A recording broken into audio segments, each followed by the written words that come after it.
Welcome to The Explainer. Okay, today we are digging into something you hear about everywhere, mindfulness. It's supposed to help with, the stress of modern life. But how does it actually work? Is it real? Well, the science is pretty fascinating, and it turns out we can literally rewire our own brains. But before we get into the how, let's start with a question that I think it gets to the very heart of what it means to be human. Have you ever wondered why it feels like our minds are just constantly scanning for problems? Why is it so easy to worry and yet so hard to just be happy?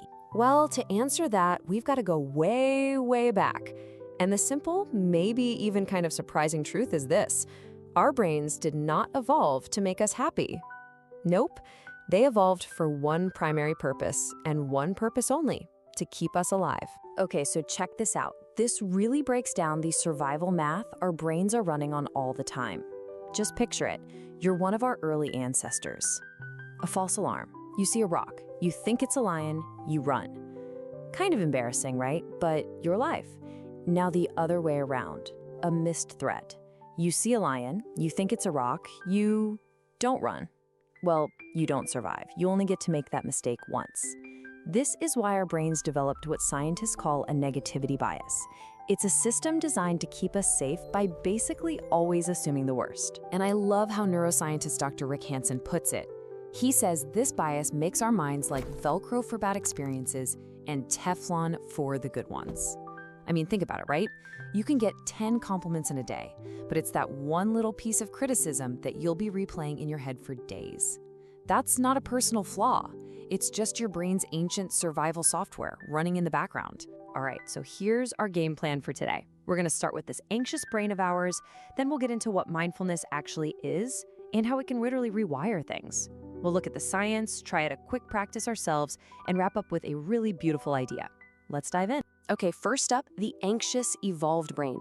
Let's really understand what's going on in our default mode. So this default mode, it creates a few key patterns that I think you'll recognize.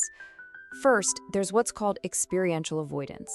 You know that feeling when something uncomfortable comes up and you just instinctively try to push it away? Then there's endless comparison. Oh man, our minds are social, so they're constantly measuring us against other people. And finally, resistance to change. We fight and struggle against the one thing life absolutely guarantees. So, if our brains are basically wired for worry, what's the antidotes? Well, that's where mindfulness comes in. Okay, so here's the classic definition, and honestly, every single word here matters. Mindfulness is the awareness that comes from paying attention, on purpose, in the present moment, and non-judgmentally. And that last part, that's the real game changer. It means just observing your mind without beating yourself up for what you find there. And I absolutely love this analogy. Think of it like this.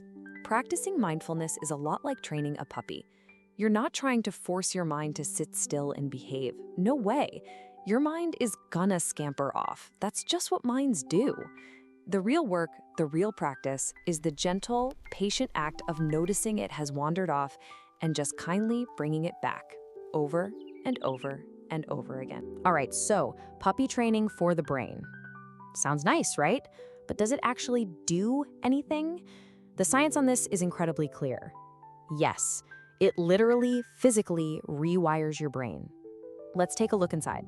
And this is all possible because of this amazing concept called neuroplasticity.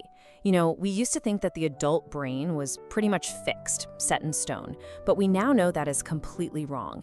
The brain is plastic. It's constantly reorganizing itself based on our experiences, our thoughts, our habits. To put it simply, what you do with your mind can literally change the physical structure of your brain. So what are we actually talking about here? What changes? The data from MRI studies is, well, it's incredible. We're talking about changes after just 8 weeks of regular practice. Here's what they find. First, the amygdala, that's your brain's little fear center or alarm system, it actually shrinks and becomes less reactive. Second, your prefrontal cortex, think of it as the CEO of your brain, the part that handles focus and emotional control, it gets stronger. And third, the hippocampus, which is crucial for learning and memory, it physically gets bigger. It grows. And the scale of this change, it's just staggering. One of the landmark studies found this number. a 22.8% increase in gray matter density in a key part of the hippocampus.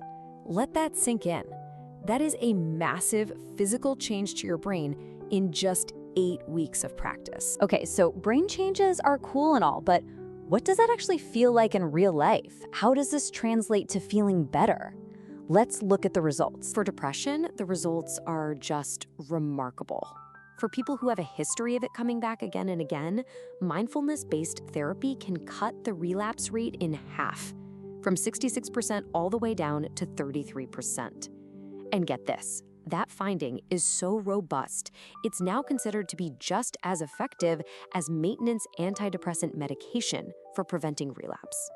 That's huge. And what about anxiety? Well, it works there too. And sometimes the effects are almost immediate.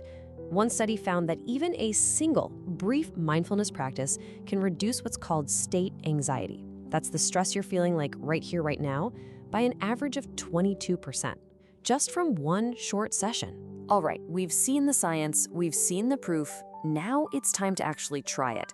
Let's move from the theory to the practice. We're gonna take just a moment for a simple exercise you can do with me right now. So, wherever you are, I'd like to invite you to just try this with me.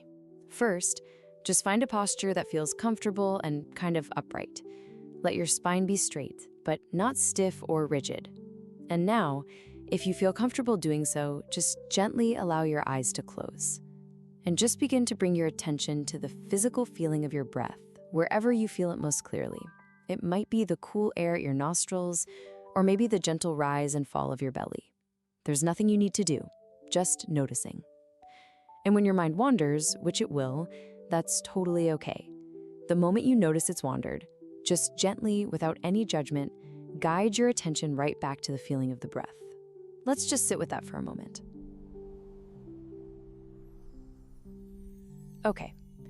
Whenever you're ready, you can gently open your eyes again. And that's it. Seriously. If your mind wandered 100 times, that's perfect. It means you got 100 chances to practice. See, the goal is never to have a blank mind. The real workout, the mental rep that builds those new neural pathways, is that single moment where you notice you're distracted and you gently bring your attention back. That is how you rewire your brain. You know, ultimately, this isn't about just adding one more thing to your to-do list.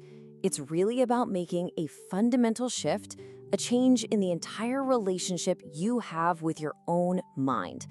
And we're gonna end on a really powerful metaphor for what that shift can look like. It's really a shift from constantly doing something about your feelings to simply being with them.